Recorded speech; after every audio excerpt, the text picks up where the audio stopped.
حج کا پہلا مقصد ہے امتثال امر الہی، اللہ کے حکم کی تعمیل کرنا اور اپنے ذمے جو فریضہ ہے اس کو ادا کرنا، اور اس پر اس نے اجر بھی رکھا ہے۔ جس شخص نے حج کیا اور اس نے کوئی ایسا عمل نہ کیا جس سے منع کیا گیا ہے، رفث اور فسوق، تو وہ جب واپس پلٹتا ہے تو ایسے ہوتا ہے جیسے ابھی ماں کے پیٹ سے جنم لیا۔ اس کے سارے گناہ معاف کر دیے جاتے ہیں، اسے مستجاب الدعوات بنا دیا جاتا ہے۔ گھر پہنچنے سے پہلے حاجی جس کے لیے دعا کرے اللہ اس کی دعائیں اس کے حق میں بھی قبول فرماتا ہے۔ تو زندگی میں ایک مرتبہ حج فرض ہے، اور وہ بھی اس پر جو صاحب استطاعت ہے، اور اگر اللہ بار بار یا ہر بار نصیب فرمائے جب تک اس کی صحت استطاعت ہے تو یہ بھی ایک اچھی اور بہتر بات ہے۔ حج کا دوسرا مقصد رضا الہی کا حصول ہے، اور یہ حج کے علاوہ ہر نیک عمل کا مقصد ہے۔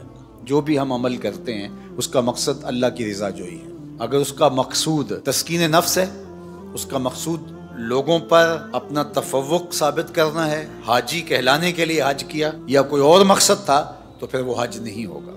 ریا سارے عمل کو باطل کر دیتی ہے۔ اللہ کے محبوب علیہ السلام نے کسی عمل کو شرک نہیں کہا سوائے ریا سے، ریا کو شرک اصغر کہا گیا۔ تو حج کے سفر میں باقی اعمال خیر میں اپنے آپ کو ریا سے بچانا چاہیے، چونکہ اللہ قیامت کے دن جو ریاکار ہوگا اس سے کہے گا کہ جن کے لیے تو عمل کیے تھے، جن کے دکھلاوے کے لیے کیے تھے، ان کی جزا ان سے لے۔ تو آقا کریم نے فرمایا اللہ صرف اسی عمل کو قبول کرتا ہے جو اسی کے لیے کیا جائے۔ اس حدیث کو اگر ہم اپنی زندگی میں اپنے ساتھ جوڑے رکھیں تو ہمارے عمل سے، رویوں سے، طرز زندگی سے ریا ختم ہو جائے گی۔ حج کا مقصد اپنے گناہوں سے معافی ہے۔ اللہ کے حضور حاجی اپنے جرم لے کے جاتا ہے۔ حضرت شیخ شبلی فرماتے ہیں حج مجموعہ ہے، ہا اور جیم۔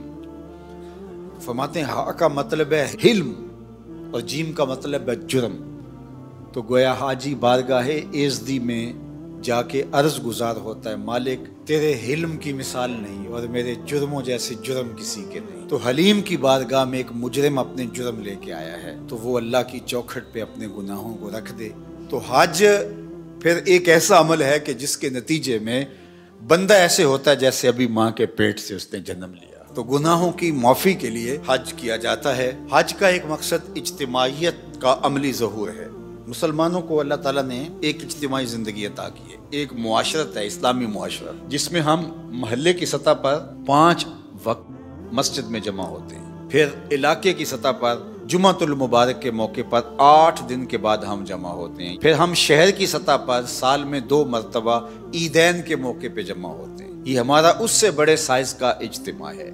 اور پھر عالمی سطح پہ ہم پوری دنیا سے میدان عرفات میں، منی میں، مزدلفہ میں، حرم میں حج کے موقع پہ جمع ہوتے ہیں۔ تو یہ مسلمانوں کا عالمی اجتماعی نظم ہے اور مسلمانوں کی شان و شوکت کا ظہور ہوتا ہے۔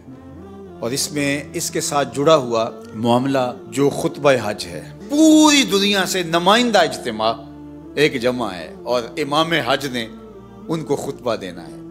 تو کیا وہ خطبہ رسمی ہوگا؟ مسلمانوں کا 200 ممالک سے نمائندہ اجتماع یہاں سامنے ہے، اور امام حج کی ذمہ داری یہ ہے کہ وہ رسمی کاغذ سے لفظ پڑھ کے چلا جائے گا؟